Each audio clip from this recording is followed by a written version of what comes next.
Now, in Germany, the trial of an alleged former terrorist is on. Daniela Klette is said to have been part of the Red Army faction, or Baader-Meinhof Gang, that described itself as a communist, anti-imperialist guerrilla group that openly attacked leading politicians and business people from the early 70s to the 90s.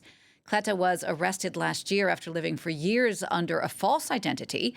She's been charged with attempted murder and a series of robberies. Nick Holdsworth in Berlin reports. It's a dark period in Germany's history.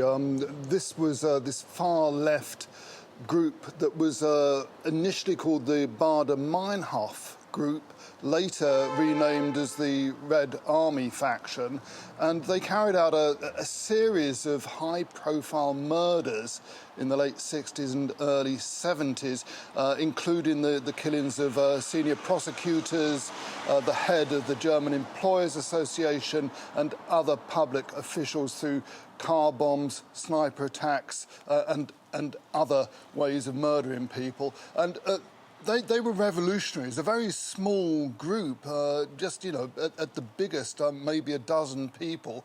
A lot of them never caught.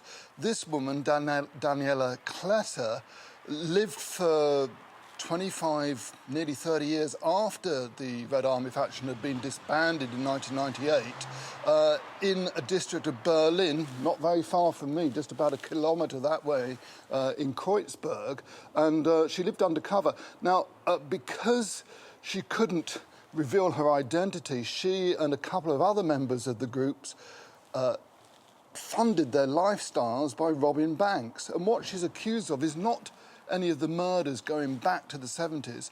She's accused of attempted murder in a series of attacks on banks and other institutions where she and two accomplices stole money to fund their lifestyle. And when she was eventually arrested just last year after a podcast had started seeking for her and a member of the public tipped the police off, the police found tens of thousands of euros in cash in her apartment, weapons including Kalashnikovs and a rocket launcher, and indeed they found a woman who was still an unrenounced revolutionary, and she's going on trial today in the northern city of Celle, where she is accused of attempted murder and those robberies that I've just mentioned. And she's defended herself and has never renounced her revolutionary beliefs.